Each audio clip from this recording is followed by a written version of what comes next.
On ne voit pas. Qu'est-ce qu'il a dit? Oui, ok. Ah, vous allez enregistrer maintenant. Ok. Très bien. Alors, donc, moi, ce que je vous propose, mes amis, c'est que donc, je fais une petite intervention. Et puis après, bien sûr, on passe aux questions. Bon, j'avoue très sincèrement que vous avez choisi un sujet, je ne m'y attendais pas. Ce n'est pas un sujet facile sur le prophète Yona. J'ai dû vraiment me casser la tête pour trouver quelque chose qui nous intéresserait. Mais j'avoue, tiens, Monsieur Defoe est là aussi. Comment ça va? Très bien. En tous les cas, je ne sais pas si je prononce bien son nom, parce qu'il n'a pas de défaut, il n'a que des qualités, Monsieur Defoe. Bonjour, maître. Bonjour. Ah, tiens, Céline aussi est là. Très bien. Bon, ben, ça commence à se remplir. Alors, donc, je disais que le sujet que vous avez choisi, je ne sais pas qui l'a choisi. C'est vous, François, qui l'avez choisi, ce sujet-là? Non, mais c'est vraiment pas un sujet facile. Et il faut vraiment, vraiment se casser la tête. J'ai dû vraiment consacrer un long moment pour arriver à extraire quelques points essentiels qui, je pense, vont être très intéressants. Et voilà, on va rentrer dans le vif du sujet. Et encore une fois, donc on est sur le prophète Jonas. Je raconte juste, je fais un petit résumé de l'histoire avant de passer bien sûr dans les détails.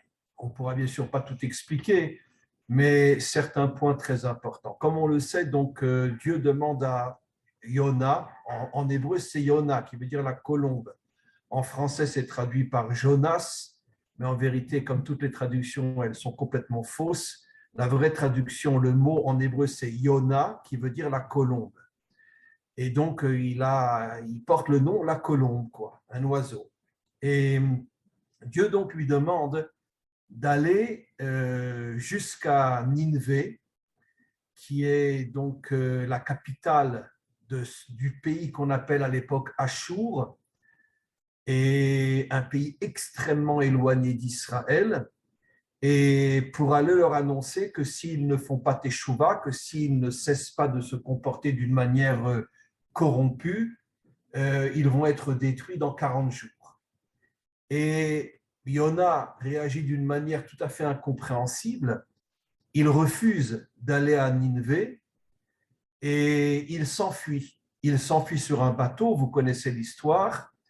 Et le maître du monde veut le récupérer. Il envoie une tempête énorme sur ce bateau où se trouvent énormément de marins. Et le bateau risque de couler. Et il décide de chercher qui est responsable de ce qui se passe parce que tout le monde a compris qu'on était, comme l'expliquent nos maîtres, qu'on était dans une période où il n'y avait pas de tempête sur la mer. Et donc, qu'est-ce que c'est cette tempête tout d'un coup qui veut couler notre bateau? Et ils prennent tous conscience qu'il y a forcément parmi eux quelqu'un que Dieu recherche et que Dieu veut éliminer parce qu'il a fauté. Et donc, ils arrivent à comprendre qu'il s'agit de Yona. Et Yona leur dit la vérité, que c'est un prophète, que Dieu lui a demandé d'aller prophétiser à Nineveh pour leur annoncer une catastrophe s'ils ne font pas teshuva, s'ils ne s'améliorent pas. Et lui a refusé, et c'est pour ça qu'il s'est enfui sur ce bateau. Mais comme Yona sent qu'il met en danger des dizaines de marins, il leur demande donc de le jeter à la mer pour que la tempête cesse. Il leur promet que dès qu'il sera jeté à la mer, la tempête cessera. Et donc au début, ils ne veulent pas, parce qu'ils ne veulent pas le tuer.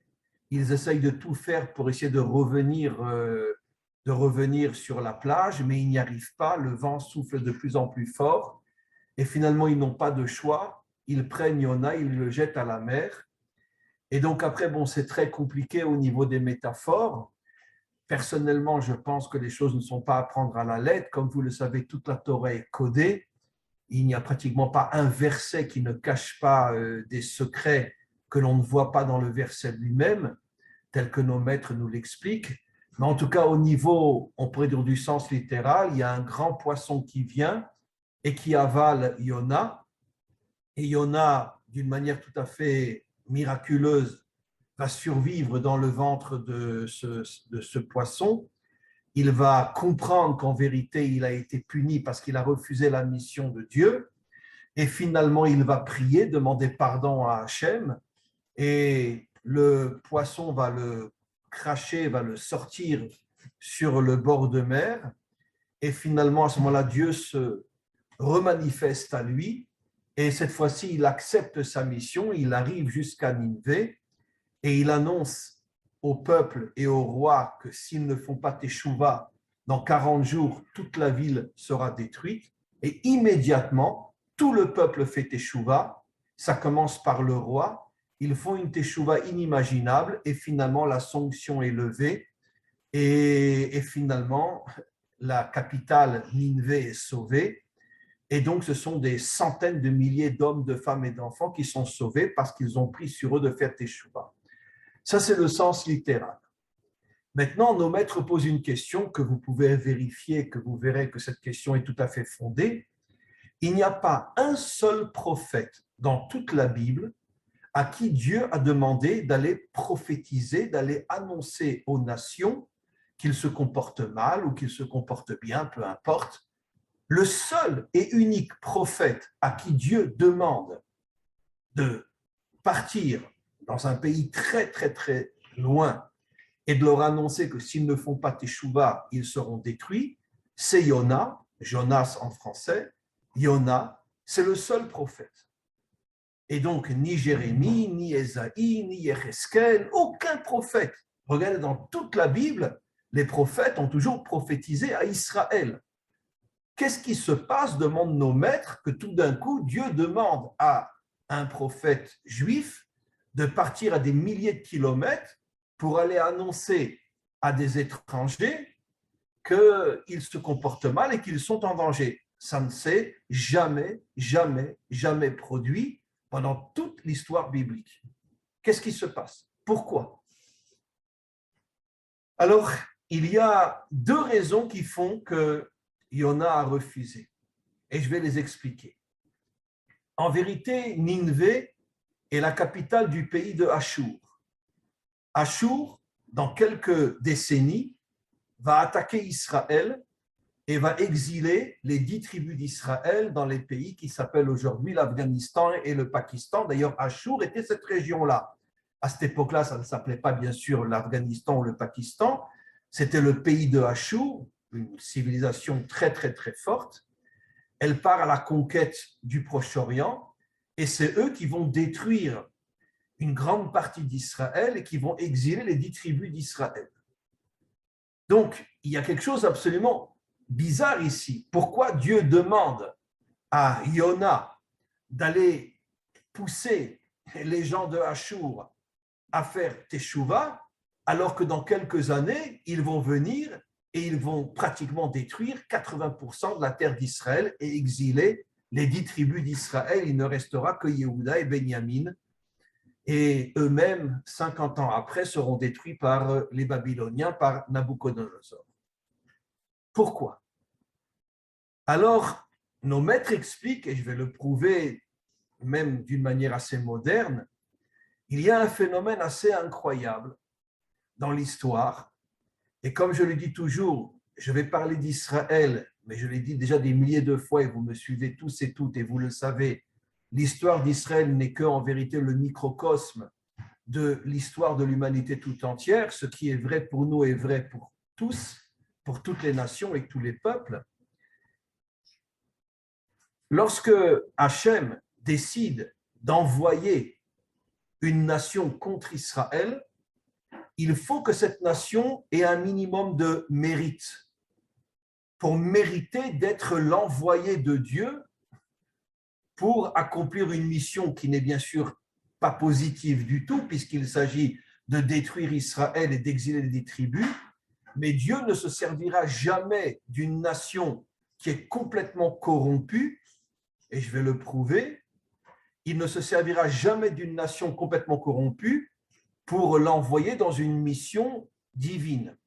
Il faut que cette nation ait un minimum de mérite. Et Yona avait compris ça. Yona, qui était un prophète, avait compris que dans quelques décennies, la nation de Achour viendra détruire Israël et exiler les 10 tribus puisqu'il était un prophète. Et il a compris aussi que la raison pour laquelle Dieu l'envoie pour leur faire teshuva, c'est justement pour leur donner un certain mérite qui fait qu'ils pourront devenir les envoyés de Dieu. Parce que Dieu ne se servira pas de grands méchants pour réaliser sa mission. Donc, il faut qu'ils aient un minimum de mérite. Et lorsqu'ils auront ce mérite-là, ils seront choisis par Dieu pour accomplir la mission divine qui est d'exiler Israël, en commençant par les 10 tribus. Puisque Israël, à cette époque-là, se comportait très, très, très, très mal. Israël, dans la grande majorité, était tombé dans l'idolâtrie, était tombé dans énormément de fautes, comme l'humanité tout entière.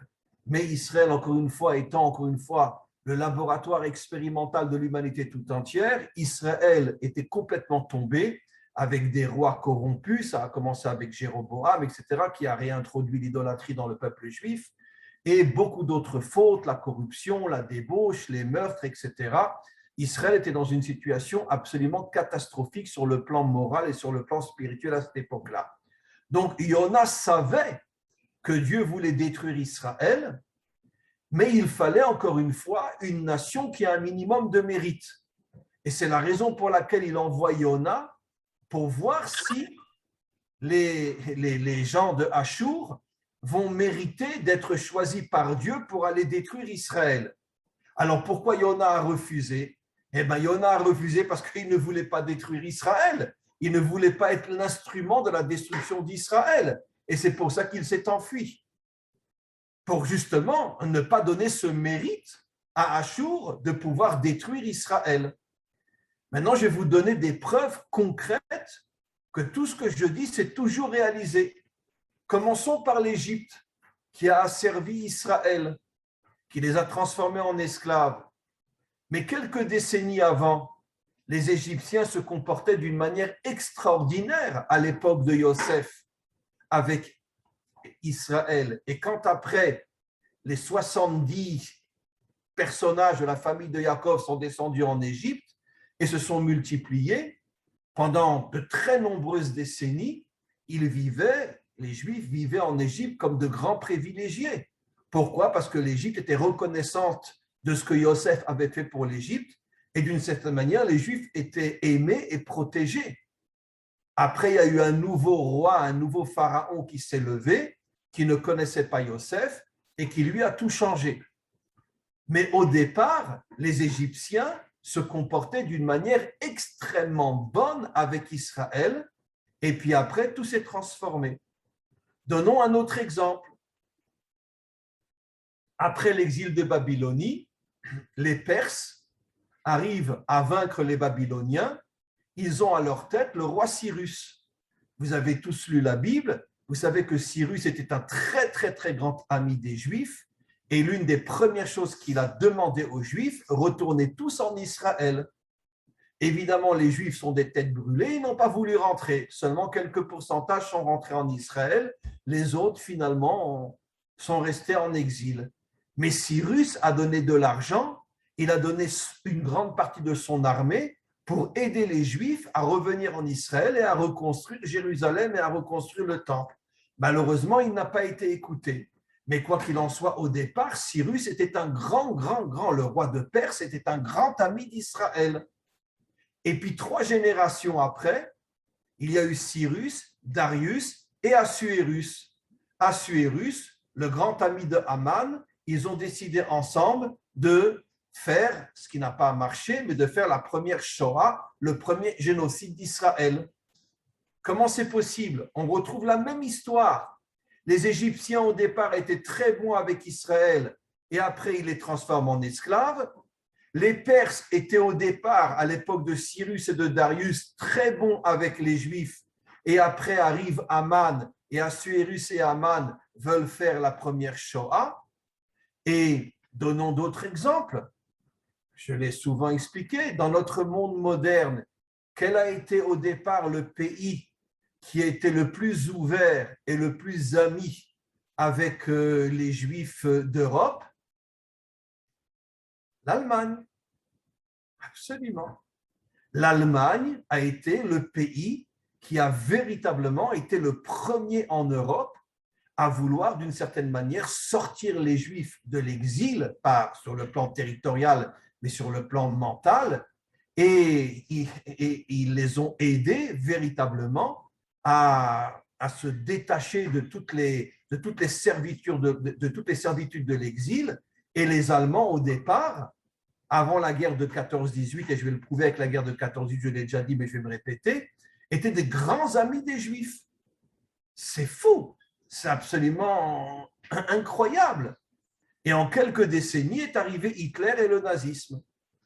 Mais au départ, le pays où les Juifs étaient, on pourrait dire, les plus libres et se sentaient le mieux dans toute l'Europe, plus encore qu'en France, en Belgique, et à combien plus forte raison en Russie, en Ukraine ou en Pologne, les seuls endroits où les Juifs vraiment avaient le statut d'Allemands, et on ne regardait même pas s'ils étaient Juifs ou non, c'était en Allemagne. Vous savez, je l'ai déjà raconté de nombreuses fois, quand j'ai fait un séminaire à Lille, et bien d'ailleurs, il y avait les rockers, il y avait des gens, je crois qu'André était aussi, hein, quand on a fait le séminaire à Lille aussi, non? Non, vous n'y étiez pas, André? Par contre, il y avait Moko, je crois que lui, il y était à Lille.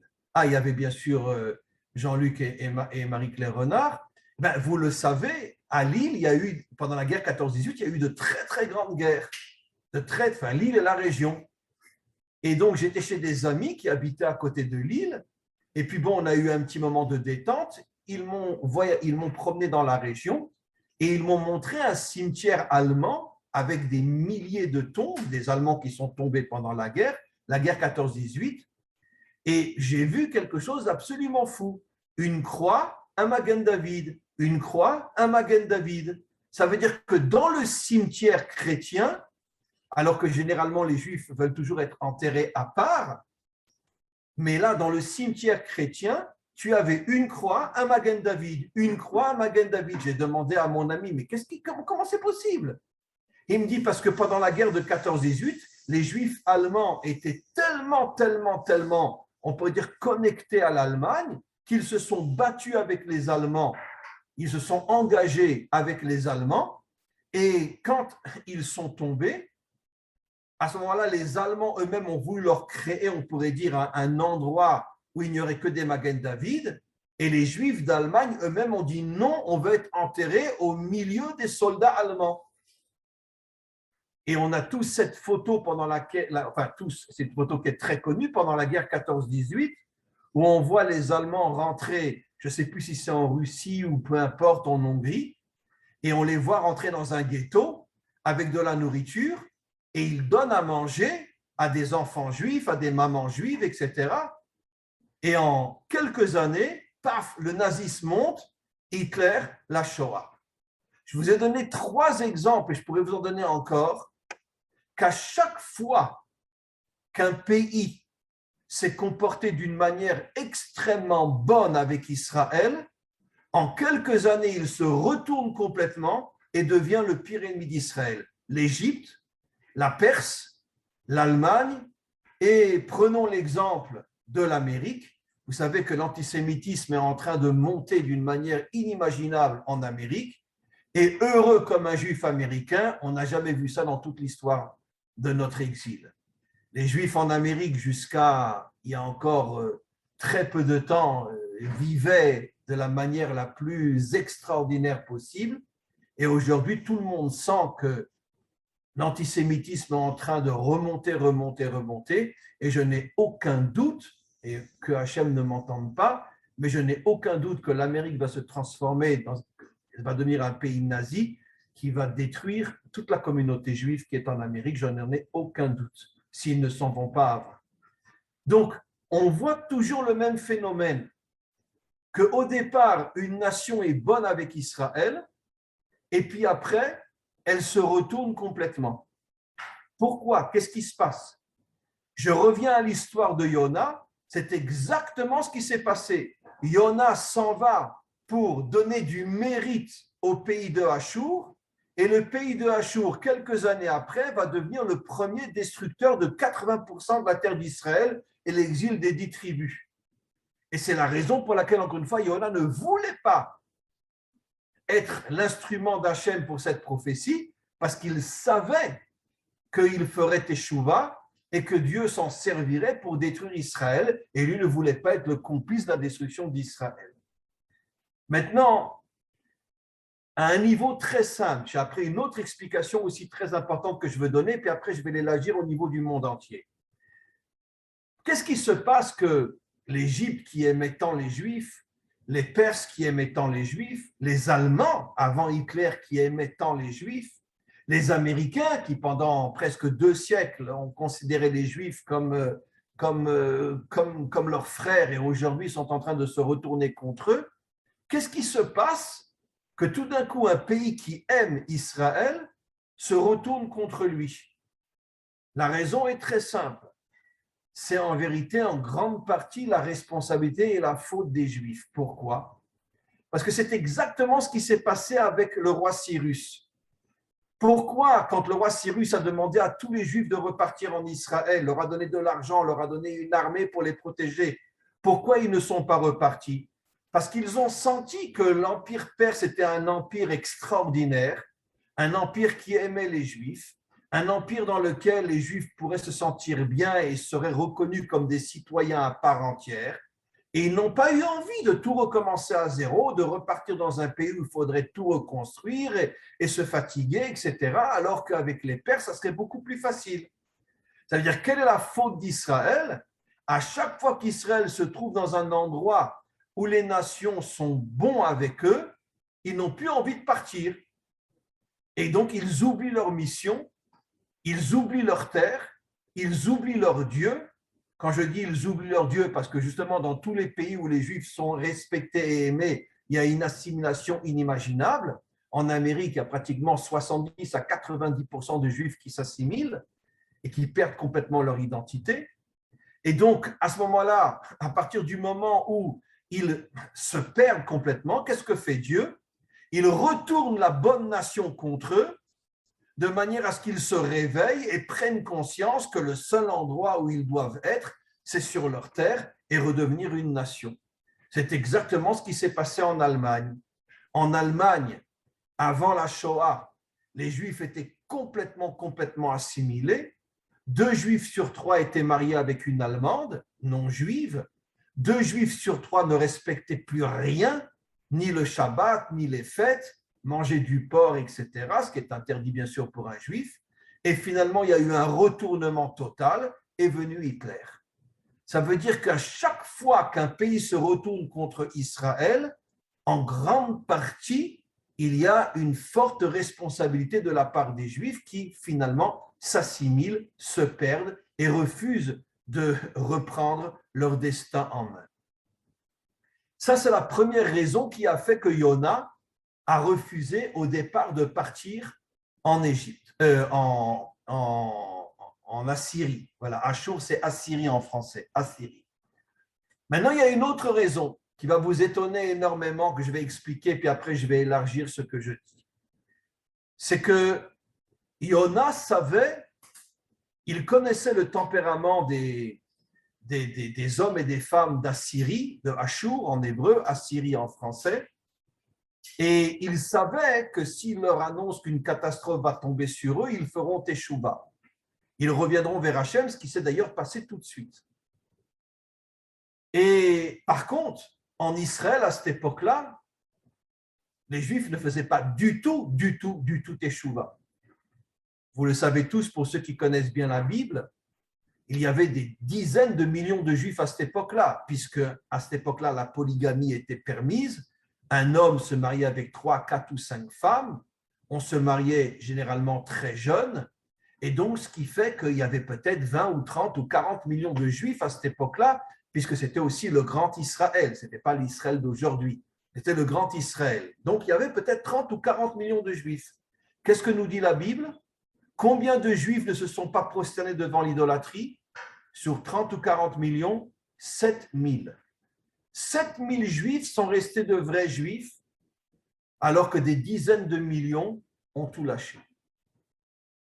Et pourtant, à cette époque-là, il y avait tous les jours des prophètes qui venaient et essayaient de faire teshuva à Israël. Et ils ne faisaient pas teshuva. Ils n'ont pas fait teshuva, puisque la preuve, le premier temple a été détruit, le deuxième temple a été détruit, et ça fait 3000 ans aujourd'hui que l'on est en exil. 3000 ans, c'est-à-dire je parle depuis le premier exil, l'exil de Babylone, plus de 3000 ans qu'on est en exil, et finalement, même le retour au moment du deuxième temple, c'est seulement 2 ou 3% qui sont revenus, 98% sont restés en exil et n'ont pas voulu revenir en Israël. Donc, ça fait 3000 ans qu'Israël est en exil. Qu'est-ce qui se passe? Sur des millions de Juifs, la Bible nous dit que seulement 7000 ne se sont pas prosternés devant les idoles. 7000. Comment c'est possible? Comment c'est possible? Et qu'est-ce qui s'est passé dans la tête de Yona? Yona savait que les Assyriens feraient tout de suite teshuva, alors que Israël, lui, ne faisait pas teshuva. Et Yona a eu peur et il s'est dit, si les Assyriens qui n'ont pas reçu la Torah, qui d'une certaine manière, dans énormément de domaines, ont tous les droits, ils mangent ce qu'ils veulent, ils font ce qu'ils veulent, la seule chose qu'on leur demande, c'est de ne pas être des assassins, des corrompus ou des idolâtres. Mais dans tous les autres domaines, ils n'ont pas les restrictions qu'à Israël. Si eux font teshuva et Israël ne fait pas teshuva, alors que eux n'ont pas de prophète, et nous, depuis des décennies, tous les jours, se lève un nouveau prophète pour essayer de ramener Israël à la Torah, ça, si eux font teshuva et nous ne faisons pas teshuva, ça va amener une accusation terrible sur notre peuple. Et Yona avait très, très peur de ça. Il avait très, très peur parce qu'il sentait, il voyait que les Assyriens feront teshuva et il s'est dit, leur teshuva va mettre en cause et va mettre en danger le peuple juif.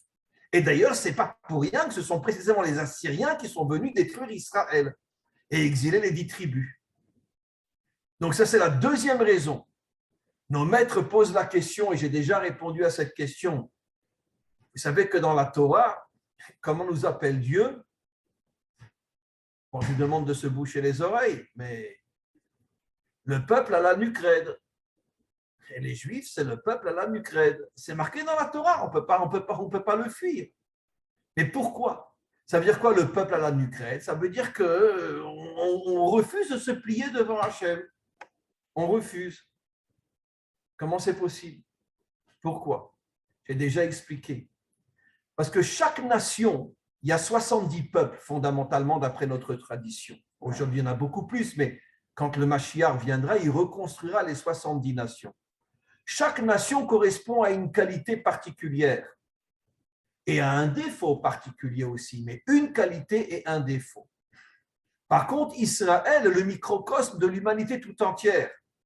Ça veut dire qu'Israël a peut-être 70 qualités, mais il a aussi 70 défauts. Ça veut dire qu'Israël porte en lui les défauts de toute l'humanité. C'est pour ça que c'est beaucoup, beaucoup plus difficile pour Israël de revenir vers Dieu que pour une nation, parce qu'elle a une qualité fondamentale et un défaut fondamental. Mais Israël a 70 défauts qui, d'une certaine manière, nous ruinent depuis des millénaires, et c'est la cause des exils, c'est la cause des destructions des temples, et c'est jusqu'à aujourd'hui, d'une certaine manière, la situation dans laquelle se trouve Israël, même sur sa terre. Je ne veux, que Dieu me pardonne, je ne veux pas dire des mauvaises choses sur mon peuple, mais aujourd'hui, avec le nouveau gouvernement qui annonce déjà de tout réouvrir le Shabbat, les autobus, les magasins, etc., et ce sont des antisémites. Notre gouvernement est foncièrement antisémite, en tous les cas anti-Torah. Et pourtant, ce sont des Juifs. Mais ils n'ont aucune hésitation à dire que si on le peut, Shabbat sera un jour comme les autres. Même pas comme le dimanche en France.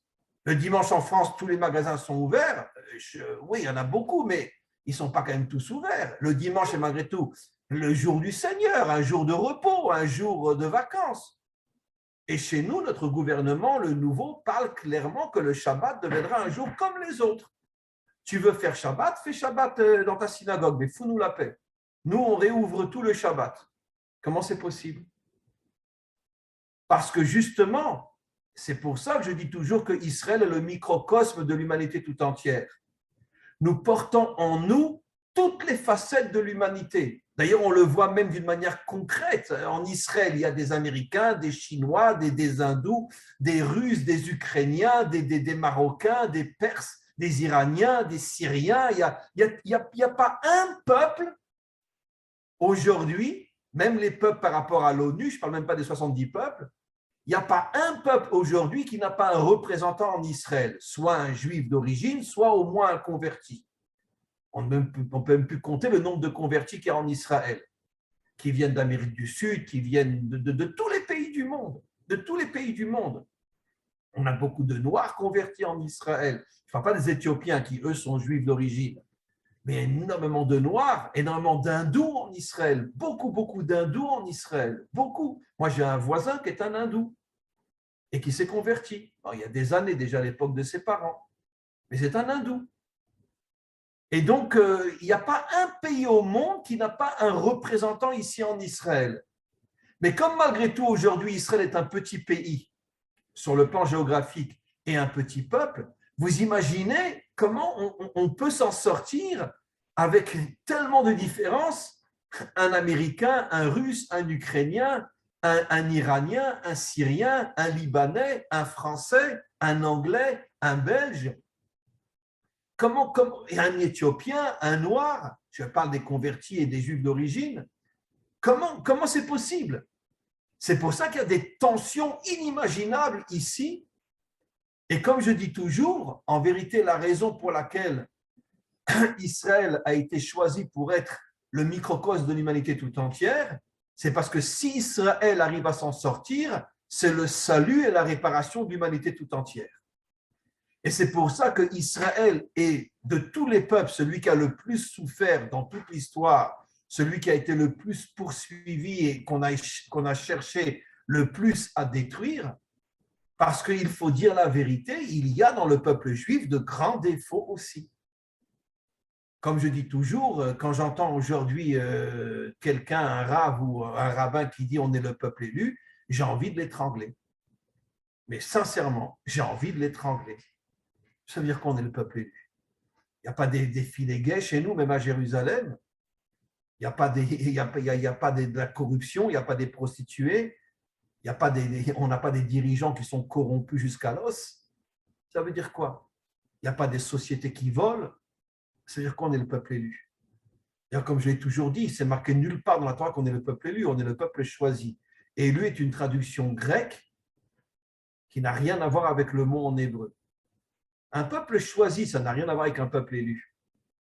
Mais jusqu'à aujourd'hui, tu as des rabbins complètement fous qui disent Israël le peuple élu. Il faut vraiment être fou pour dire une chose pareille. Non, on est un échantillon de l'humanité tout entière. Et ce qui nous arrive à nous arrive à l'humanité tout entière. Et le salut d'Israël est en vérité le salut de l'humanité tout entière. Maintenant, je veux juste terminer en élargissant un peu plus ce que j'ai expliqué. Quel est le message par rapport aux nations? Le message par rapport aux nations, je vais donner un exemple au niveau d'une traduction biblique qui est une des plus grandes falsifications de notre Torah. Tu aimeras ton prochain comme toi-même. C'est marqué nulle part dans la Torah. Une traduction grecque, romaine, complètement falsifiée. C'est marqué nulle part dans la Torah, tu aimeras ton prochain comme toi-même. Qu'est-ce qui est dit en hébreu? Ve'afta le'reacha kamocha. Reacha, la racine du mot sera. Tu aimeras celui qui est contre toi comme toi-même. C'est-à-dire, essaye, malgré toutes les différences entre vous, l'idéologie différente, le caractère différent, essaye malgré de trouver un accord possible entre toi et lui. C'est ça la vraie traduction. Tu aimeras celui qui est contre toi comme toi-même. Pas aimer dans le sens je te caresse, je t'embrasse, je te serre dans mes bras. On ne parle pas de ce genre d'amour. Aimer dans le sens de respecter, d'essayer de comprendre que même s'il est tellement différent de toi, malgré tout, on est tous les deux des êtres humains et malgré le fait qu'on ne pense pas pareil, qu'on ne vit pas de la même manière, il faut absolument essayer de trouver un point commun entre nous. Et personnellement, au niveau de ma vie personnelle, j'essaye énormément de faire ça. Ici en Israël, je suis en contact avec quelques musulmans. Et bon, pendant les vacances, par exemple, on est parti dans un endroit, mon épouse et moi, où on est tombé sur énormément de musulmans qui étaient dans ce lieu de vacances. C'était une région où on se promène, et une région magnifique dans le Golan, une région magnifique. Et on est tombé sur des dizaines et des dizaines de musulmans. Bon, eh ben, je me suis arrangé pour créer un contact avec eux. J'aurais pu passer à côté sans les regarder, sans qu'ils me regardent. Je me suis arrêté plusieurs fois et je leur ai dit, vous ne voulez pas me prendre en photo, mon épouse et moi, en hébreu, bien sûr, puisqu'ils parlent hébreu. Et puis, on a commencé à parler, on a commencé à discuter. Et on a commencé à créer un lien. Et on s'est rendu compte, mon épouse et moi, que finalement, même si c'est vrai que, bon, il y a des tensions terribles entre nous et les musulmans, mais quoi qu'il en soit, c'est des gens bien malgré tout. C'est ça le secret de tu aimeras celui qui est différent de toi comme toi-même. Essaye de créer un contact. Ne te dis pas c'est un musulman qu'il aille se faire voir. Non, parce que finalement, c'est un être humain comme toi. Et peut-être que lui aussi, il a des qualités que tu n'as pas. C'est ça le véritable travail de ce que nous demande la Torah. Tu aimeras celui qui est différent de toi comme toi-même. C'est-à-dire, tu essaieras de créer un lien avec lui. Donc maintenant, je reviens à ce que j'explique.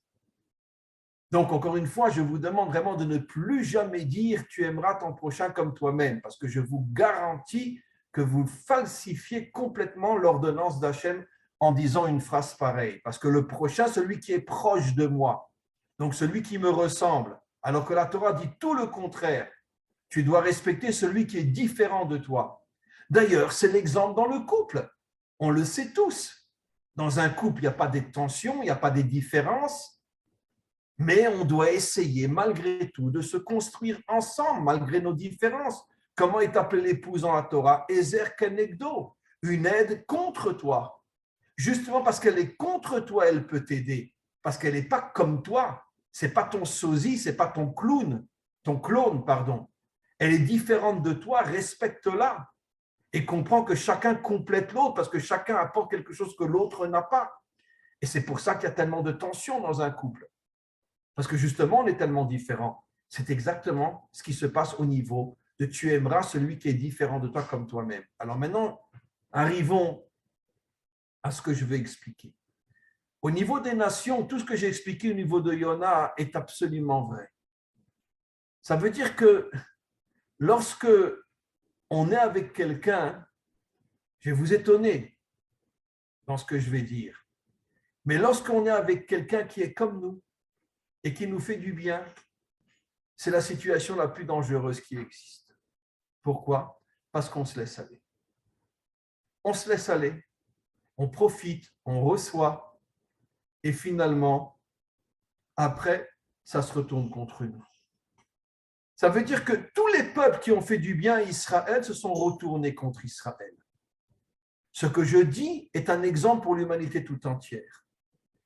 Lorsque tu as une relation avec quelqu'un ou entre les nations, une relation qui est extrêmement positive où chacun fait du bien à l'autre, vu de l'extérieur, ça peut paraître extraordinaire, mais c'est une situation extrêmement dangereuse.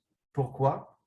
Parce que ça crée, si j'ose dire, une situation de profit, une situation finalement d'utiliser l'autre à tes propres fins, et un jour ça explose. Et c'est la raison pour laquelle, en vérité, lorsque le Mashiach va reconstruire le monde, comme je l'ai déjà dit des milliards de fois, il ne va pas construire un monde uniforme où on sera tous pareils. Au contraire, le Mashiach va mettre en évidence toutes les différences qu'il y a entre les peuples, toutes les différences qu'il y a entre les croyances, entre les tempéraments, entre les caractères. Mais ce que le Mashiach arrivera à faire, c'est à unir dans le respect et dans l'amour toutes ces différences. Mais l'humanité sera une humanité fondamentalement fondée sur des différences et le respect de la différence. Ça, c'est le monde de la délivrance. Dans le monde de la délivrance, on ne sera pas tous juifs, on ne sera pas tous chrétiens, on ne sera pas tous musulmans, on ne sera pas tous hindous.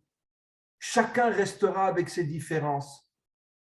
C'est sûr que les religions, d'une certaine manière, vont d'une certaine manière, beaucoup se nettoyer et enlever tout ce qui crée justement les tensions entre les religions.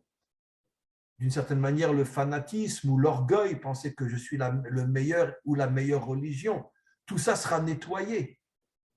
Mais c'est évident que le christianisme ne disparaîtra pas, l'islam ne disparaîtra pas, l'hindouisme ne disparaîtra pas, et beaucoup d'autres choses encore. Mais ce que le Mashiach arrivera à faire, c'est à amener chacun à respecter l'autre et de comprendre que l'autre lui apporte quelque chose que lui n'a pas.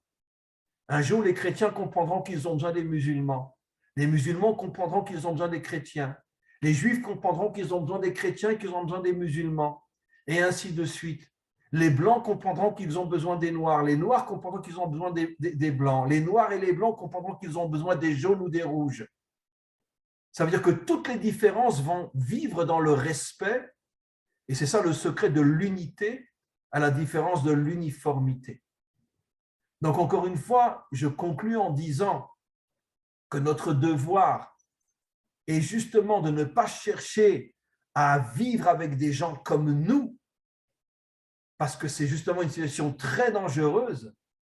Notre devoir est de chercher à vivre avec des gens différents de nous pour créer justement un monde de respect, un monde de reconnaissance, et ça, c'est la graine de la délivrance finale. Voilà, mes amis. Alors, je passe maintenant à vos questions. Ah ben, il est déjà 9h moins le quart. Alors, on va faire un petit quart d'heure, 20 minutes de questions, si vous en avez. Alors, les Belges, là, vous vous jetez dans l'eau ou pas? Jean-Luc et Marie-Claire, vous vous jetez dans l'eau ou pas?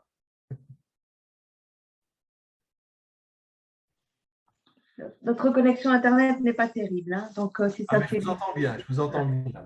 Ah, ça va. En fait, j'ai une réflexion, c'est surtout trouver l'équilibre. Bon, c'est vrai qu'il faut d'abord trouver comment être bien avec quelqu'un qui est différent de nous, et c'est très difficile. Je vous dis que nous, on a vraiment difficile, surtout par rapport aux musulmans, même avec les chrétiens, parce qu'on a eu des difficultés, donc c'est tout un travail à faire. Mais on a aussi besoin de se retrouver avec des gens qui pensent, enfin, qui ont le même objectif que nous. Pour trouver cet équilibre entre les deux, on peut pas être complètement avec des gens qui pensent différemment de nous.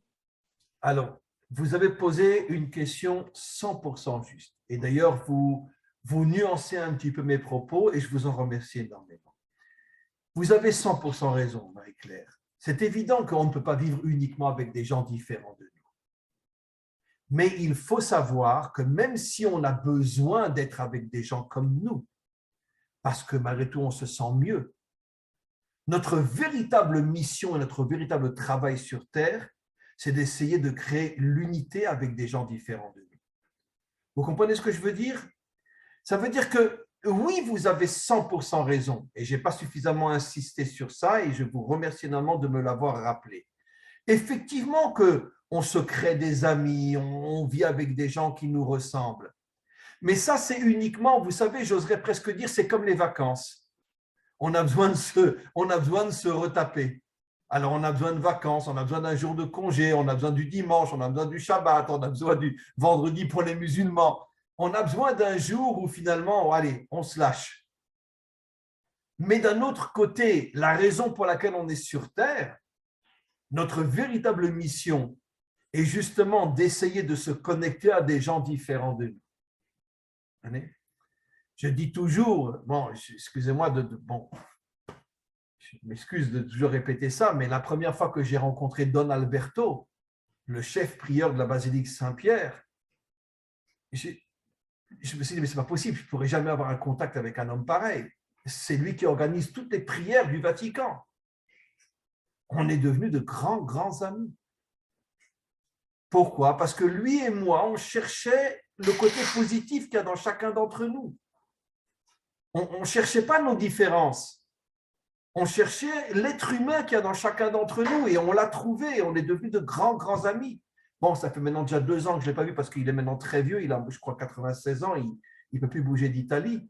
Mais un homme qui est rentré à l'âge de 17 ans au Vatican, et moi, quand je l'ai connu, il avait 87, 88 ans. un homme, un suprême catholique. Comment il peut établir un lien avec un juif, en plus avec un rave juif? On est devenus de très, très grands amis et je peux vous dire que je le considère comme un de mes plus grands amis. Pourtant, le chef prieur de la basilique Saint-Pierre. Parce que j'ai trouvé en lui, et lui l'a trouvé en moi, quelque chose d'extraordinaire, malgré nos différences. Alors évidemment, je ne pourrais pas vivre toute la journée, toute ma vie avec des gens comme Don Alberto. Mais j'ai compris que ma mission était de créer aussi un lien avec un homme comme ça. Et pas seulement d'être avec des gens comme moi. Et c'est ce que nous devons tous rechercher. Essayer de créer un lien avec la différence. Voilà. Donc, comme vous l'avez extrêmement bien dit, il faut trouver l'équilibre entre vivre avec des gens comme nous, mais aussi vivre avec des gens différents de nous. Et c'est ça l'équilibre qui fait de nous des êtres parfaits. Voilà. Y a-t-il une autre question, mes amis? Oui, François. Comment peut-on aujourd'hui interpréter par rapport à notre époque le message de Jonas, la prophétie de Jonas, ce qu'il a vécu? Est-ce que par rapport à notre époque, et comment c'est transposable à notre époque? Soyez un peu plus clair, François, c'est-à-dire quand vous dites la prophétie, quand il a prévenu les Assyriens que dans 40 jours, ils allaient être détruits s'ils ne font pas Teshuvah? C'est ça, c'est ça. Le grand problème est qu'aujourd'hui, des prophètes, il n'y en a plus. Donc, des annonciateurs de ce qui peut nous arriver, visiblement, en tous les cas, il n'y en a plus. Donc, la question est effectivement très délicate. Mais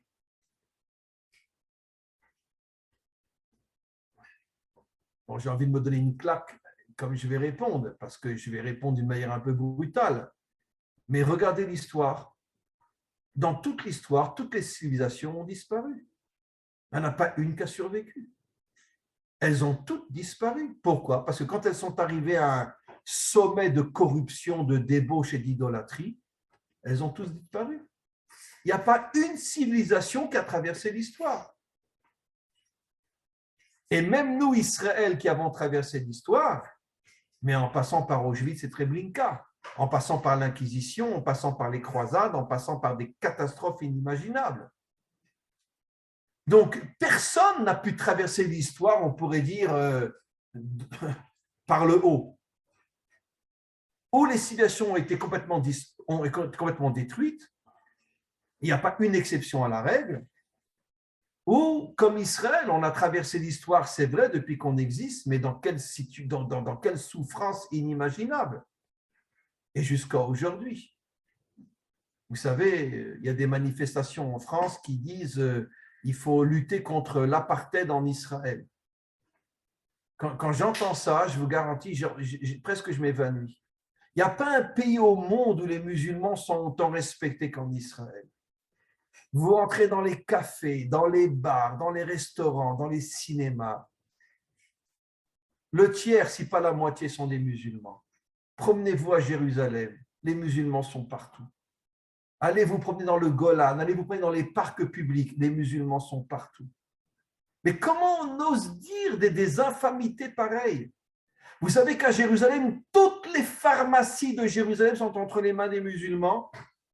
Vous savez que dans les hôpitaux en Israël, pratiquement tout le staff médical est musulman. Venez voir, je ne vous mens pas. Et on parle d'apartheid.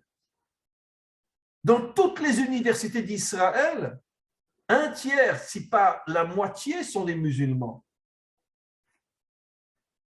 Et on parle d'apartheid, jusqu'où on peut pousser le mensonge à ce niveau-là? Vous comprenez? Et donc, il n'y a pas un endroit où on ne trouve pas un musulman ici à Jérusalem et dans la grande majorité des villes d'Israël. Et on leur parle, on est copains-copains, on est bon, je veux dire, ça reste une vitrine, c'est vrai, mais en tous les cas, je veux dire, personne ne tire sur l'autre. On vit ensemble. On vit ensemble. Et on parle d'apartheid. N'importe quoi. Vous savez où il existe l'apartheid? À Gaza. Là, les musulmans souffrent énormément. parce qu'ils sont complètement, on pourrait dire, détruits par le système terroriste qui est à leur tête. Là, ils souffrent énormément, mais pas chez nous. Pas chez nous. Vous voulez que je vous dise quelque chose que vous pouvez vérifier? Un juif, un israélien et un musulman veulent devenir médecins. Vous savez quelle est la loi en Israël? Le musulman, s'il a 60 sur 100, il passe. L'israélien juif, il a besoin de 80 sur 100 pour passer. La loi israélienne a donné l'avantage aux musulmans que eux, ça leur suffit 60 sur 100 pour être acceptés comme médecins dans un examen. Pour un Israélien, il faut 80 sur 100. Et on parle d'apartheid. Vous comprenez? Donc, il y a des choses tout à fait incompréhensibles par rapport à la question que vous avez demandée. Donc, pourquoi je dis ça? Que Dieu me pardonne, mais je pense que si le monde continue à être comme il est, je pense qu'il y aura à nouveau une grande catastrophe qui va s'abattre sur l'humanité tout entière. Et la civilisation occidentale risque de disparaître, comme les Romains ont disparu, comme les Grecs ont disparu, comme les Babyloniens ont disparu, comme les Perses ont disparu, comme les Indiens ont disparu. La civilisation occidentale est terriblement en danger. Pourquoi? Parce qu'elle abolit tout, elle permet tout, il n'y a plus aucun frein, il n'y a plus aucune limite. Tout est permis. Et vous savez tous aussi bien que moi que toutes les idéologies occidentales aujourd'hui, c'est de casser le couple, casser la famille, de s'arranger pour faire des enfants n'importe comment, n'importe où, avec n'importe qui, de manière à ce que plus personne ne sache d'où il vient, qui est son père, qui est sa mère. Aujourd'hui, une femme, elle veut un enfant, elle rentre dans un hôpital, elle prend une éprouvette, elle se fait un gosse. Et l'enfant ne saura jamais qui est son père. Et donc, c'est de plus en plus l'idéologie occidentale, c'est de détruire toutes les structures qui ont plus ou moins tenu le monde pendant des millénaires. C'est pour ça qu'on est nouveau dans la situation de Sodome et Gomorrhe. Et personnellement, encore une fois, je ne sais pas quel est le projet divin, mais tel que je le ressens, je sens qu'on avance de plus en plus vers une catastrophe à l'échelle mondiale inimaginable. Une guerre, une pandémie, des problèmes au niveau de la Terre elle-même, j'en sais rien, moi, les tremblements de terre, des tsunamis, des volcans, j'en sais rien, peu importe, c'est Hachem qui décidera comment qu'il veut liquider le monde. Mais vous savez tous, même sans lire la Bible, qu'il n'y a pas une exception dans toute l'histoire humaine à ce que je dis. Toutes les civilisations, lorsqu'elles ont atteint un certain niveau de corruption, elles ont disparu. Et malheureusement, le monde occidental aujourd'hui, je crois qu'il a dépassé toutes les civilisations qui le précèdent. Au niveau de la corruption financière, au niveau de la corruption morale, au niveau de la débauche, au niveau de tout. Parce que même à l'époque des Romains, il y avait bien sûr des orgies et tout, mais c'était caché. La vitrine restait plus ou moins une vitrine acceptable. Évidemment qu'il y avait tout dans l'Empire romain ou dans l'Empire grec, l'homosexualité, les lesbiennes, les orgies et tout, et tout, et tout. Mais ça restait caché. Aujourd'hui, tout devient de plus en plus, on pourrait dire, dans la vitrine, quoi. On ne cache plus rien aujourd'hui. Regardez un défilé gay, nous on en a en Israël dans toutes les villes, on en a à Jérusalem, les femmes s'embrassent, les hommes s'embrassent devant tout le monde, devant des milliers de gens qui les voient, et ce sont des juifs en plus. Je veux dire, tu veux embrasser ton mec, embrasse-le, mais pourquoi devant tout le monde? Pourquoi devant tout le monde? Pourquoi devant tout le monde? Et ne me comprenez pas mal. Vous savez, j'ai des élèves qui sont homo, et c'est des gens extraordinaires. Je ne suis pas en train de critiquer l'homosexualité. Je suis en train de critiquer pourquoi le montrer à tout le monde. Pourquoi? Pourquoi s'afficher comme ça? Même à l'époque des Romains, ce n'était pas comme ça. Il n'y avait pas deux hommes qui s'embrassaient dans Rome. Ils se cachaient pour le faire. Aujourd'hui, dans la rue, il n'y a aucun problème. Vous vous promenez à Tel Aviv, vous verrez deux hommes qui se tiennent par la main et s'ils ont envie de s'embrasser, ils s'embrassent devant tout le monde. Ça n'a jamais existé dans les civilisations précédentes. Ce qui veut dire qu'on a dépassé toutes les limites. Et c'est pour ça que je pense que le monde est terriblement en danger. Donc finalement, je reviens, je termine et je conclue votre question. La prophétie de Yona qui dit aux Assyriens, dans 40 jours vous serez détruits, mais cette prophétie, elle est vraie pour toutes les générations, pas forcément 40 jours, Mais dans le fond, elle est vraie pour toutes les générations et aujourd'hui plus que jamais. On ne sait pas encore ce qui nous attend maintenant avec toutes les variantes du Covid, etc. Et le Delta est en train de faire des ravages partout dans le monde. Et en Israël, on est à plus de 6000 cas par jour. 6000 cas par jour. Donc, on parle de nouveaux confinements et de tout fermer à nouveau. Et voilà. Donc, et puis bon, une fois qu'on aura traité le Delta, il y aura une autre variante, c'est évident. Donc, on est loin d'être sorti du problème. Voilà, cher François. Y a-t-il une dernière question? Alors, qui se jette dans l'eau? Qui c'est qui va ouvrir l'eau? Suzanne. Oui. Vous m'entendez? Oui, oui, Suzanne, je vous entends. Oh, magnifique, ça marche cette fois. Écoutez, mille merci pour vos enseignements. Je voudrais témoigner par rapport à Yona, mon propre vécu.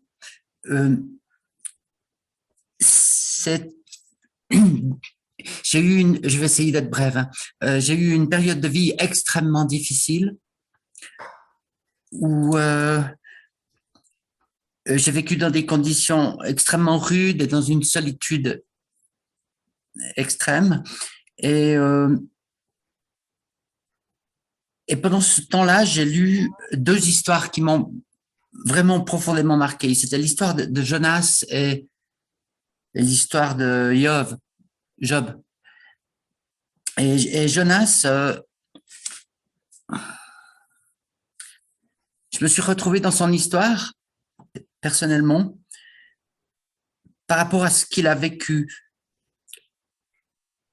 Lorsqu'il a fui la mission, donc il est parti sur un bateau, il était jeté à l'eau, et là, il était avalé par un poisson.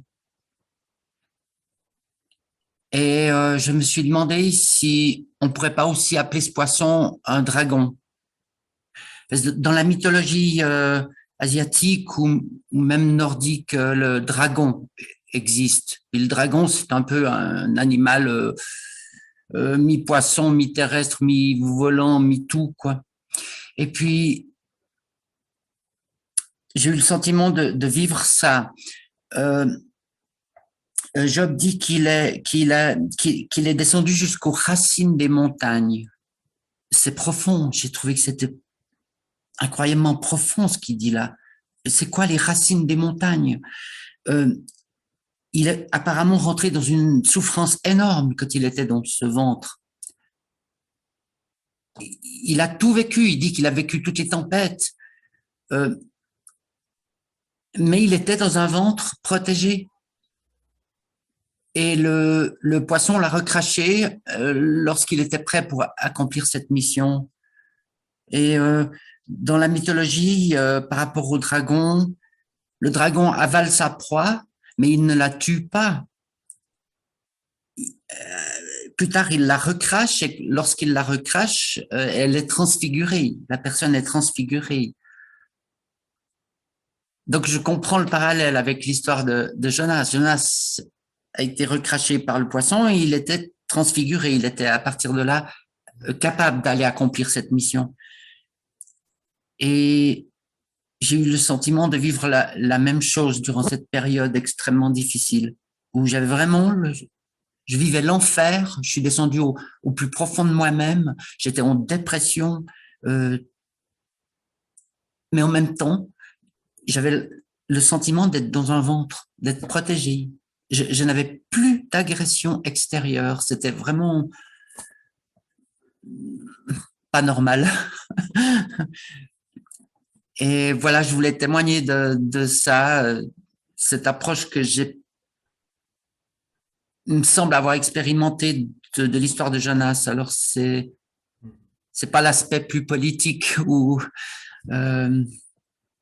mais c'est l'aspect intérieur de ce qu'a vécu Jonas. Alors, voilà, je ne sais pas si je me suis raconté des histoires ou pas, mais c'était mon vécu très fort. D'abord, je vous remercie énormément pour votre intervention et je voudrais rebondir justement sur l'histoire du serpent, sur l'histoire du poisson dont on n'a pas parlé. Quel est le décodage? Parce qu'évidemment, je ne sais pas si Yona a vraiment été bouffé par un poisson. Comme on le sait, la Torah parle énormément en termes de code et de métaphores qu'il faut savoir décrypter. Mais quel est le message d'être mangé par un poisson et de se trouver à l'intérieur? Je vais justement aller dans votre sens. En vérité, quand un homme n'accomplit pas la véritable mission pour laquelle il est sur Terre, et malheureusement 99% d'entre nous, nous ne connaissons pas notre mission, eh bien, il va se retrouver dans une situation qui est à l'extrême opposé de la normale. Nos épreuves, nos souffrances, nos difficultés. C'est ça l'histoire que Yona est englouti par le serpent. Ça veut dire que, où c'est qu'on a vu un homme mangé par un serpent, à la rigueur par un requin, ou une baleine, mais de toute façon, bon, il meurt. Mais là, il ne meurt pas. Ça veut dire que, qu'est-ce qu'on comprend de là? Ça veut dire que quand tu t'écartes de ta mission, tu vas rentrer dans une situation qui est complètement anormale. Mais qu'est-ce qu'a fait Yona dans le ventre du poisson? Il a essayé de se reconnecter à Dieu. Et c'est pour ça qu'il a été sauvé. Et il est dans le ventre, il est dans l'intériorité. Ça veut dire, traduit en français, qu'est-ce que je veux dire par là? Lorsque tu as une épreuve, rentre à l'intérieur de toi et essaye de te reconnecter au maître du monde. L'épreuve n'est là que pour te reconnecter au maître du monde. Et c'est exactement ce qui s'est passé avec Jonas. Il rentre dans une situation qui est à l'extrême opposé d'une vie normale, mais au lieu de se laisser mourir et de se désespérer, il se reprend en main, il sait qu'il est dans le monde de l'intériorité parce que l'épreuve qui est le poisson, qui pourrait le tuer, l'avaler, le détruire, si tu arrives à pénétrer l'intériorité de l'épreuve et à comprendre que cette épreuve, finalement, elle t'est envoyée pour te permettre de te reconnecter au maître du monde, c'est comme ça que tu te reconnectes à lui. En vérité, d'une certaine manière, j'oserais presque dire que les épreuves que nous traversons sur Terre sont des cadeaux inimaginables que le maître du monde nous envoie pour nous permettre de nous reconnecter à lui. Et c'est pour ça que j'ai dit tout à l'heure que finalement, une vie paisible, tranquille, pépère, c'est la vie la plus dangereuse qui existe sur Terre, parce qu'on se perd complètement. Et plus une personne a des difficultés, plus il a des épreuves, mais plus il sent que dans l'intériorité de cette épreuve, comme Jonas qui est dans le ventre du poisson, dans l'intériorité de cette épreuve, tu peux te reconnecter d'une manière très forte au maître du monde, c'est comme ça que finalement tu es sauvé. Donc, il ne faut pas avoir peur des difficultés, il ne faut pas avoir peur des épreuves. Il faut savoir que les épreuves sont là pour nous rappeler que nous nous sommes éloignés de notre mission, mais d'un autre côté, l'épreuve nous permet de nous reconnecter au maître du monde et retrouver le chemin qui nous permettra de réaliser notre mission sur Terre. Merci beaucoup, Suzanne, pour votre intervention. Voilà, mes amis, je pense qu'il est un petit peu tard maintenant. Donc, avec votre permission, on va s'arrêter. Je tenais vraiment à vous remercier énormément de votre présence, de vos questions, de votre participation. Merci à François pour l'organisation de ce Zoom. François, on se recontacte la semaine prochaine pour fixer déjà un nouveau Zoom. Comme je vous l'ai dit, je tiens vraiment à ce que nos Zooms soient les plus fréquents possibles, pas plus que minimum 1 mois maximum. Donc, on se recontacte pour fixer le prochain Zoom. Et vraiment à tous et à toutes, tout le meilleur. Et comme je le dis toujours, je sais que je me répète, mais ce n'est pas grave, il y a des répétitions qui sont nécessaires. N'oublions jamais, jamais, jamais, et je le dis avec la plus grande sincérité, la plus grande authenticité, nous sommes tous ensemble la graine de la délivrance finale.